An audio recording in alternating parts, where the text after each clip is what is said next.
Hello po, good morning posting lahat. Welcome back na posting YouTube channel. For today's video, akin pong ibahagi sa inyo kung paano natin malaman na totoong buntis o 100% na buntis sa mga inahing baboy pagkatapos pong mabulugan.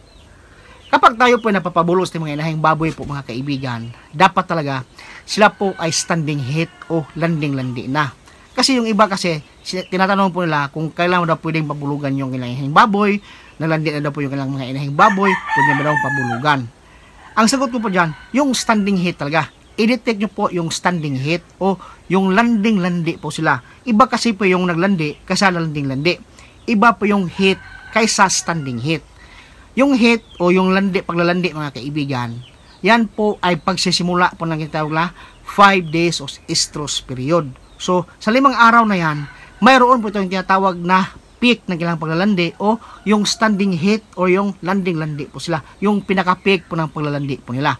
Kadalasan po ito po yung nasa 2 to 3 days or 3 to 4 days. Average of 3 days. Kaya sa mga veterano na pong mga galaga ng mga baboy, sila po yung nagpapakasta o nagpapaiay sa mga inahing baboy mga kaibigan sa 3 araw. Kasi kadalasan po sila po yung magpipik sa 3 araw po mga kaibigan. Basta ang inyo lang pong tandaan, standing heat o landing-landi yung mga inahing baboy nyo bago nyo po pabulugan.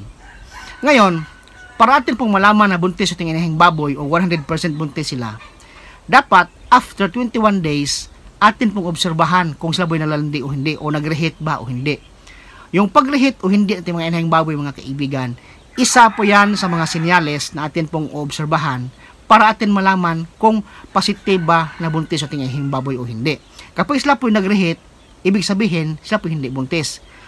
Pero kapag sila po hindi nag-reheat mga kaibigan, so ibig sabihin sila po buntis. Pero hindi pa yan confirm o 100% na buntis mga kaibigan kapag hindi po sila nagre-reheat. Ang dapat pong gawin ay ito po. Pagdating po ng 75 days pataas, dahan-dahan na pong lalaki yung tiyan natin mga inahing baboy. So sa panahon na yan, pwede nyo pong kapain yung tiyan natin mga inahing baboy mga kaibigan.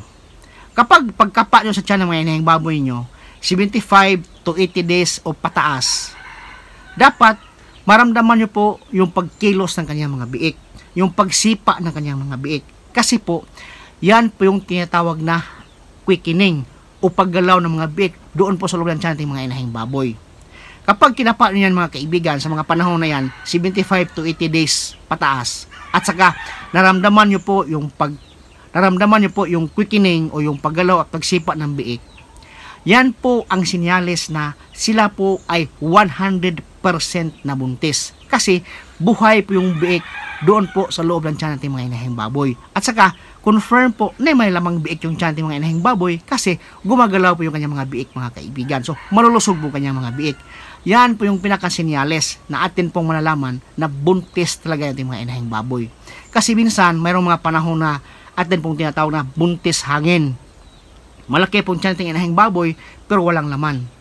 Kapag kinakapa yung tiyan, wala pong biik na sumisipa, wala pong biik na gumagalaw, so wala po kayong quickening na mararamdaman sa mga panahon na iyan kapag buntis hangin. So hindi buntis po yung baboy na ganyan. So dapat talaga 75 to 80 days pataas, maramdaman nyo po yung mga pagkilos o paggalaw ng mga biik doon sa loob ng tiyan ng inahing baboy habang kinakapa nyo po yung kanyang tiyan. So dapat 75 days pataas mga kaibigan, araw-araw nyo pong kapain hanggang makapa nyo po yung kanyang mga biik na umagalaw para malaman nyo na 100% na buntis yung inahing baboy nyo po mga kaibigan. So yan, ating vlog ngayon. Maraming salamat po sa inyong panonood. Happy farming po mga kaibigan. See you next time. Bye-bye.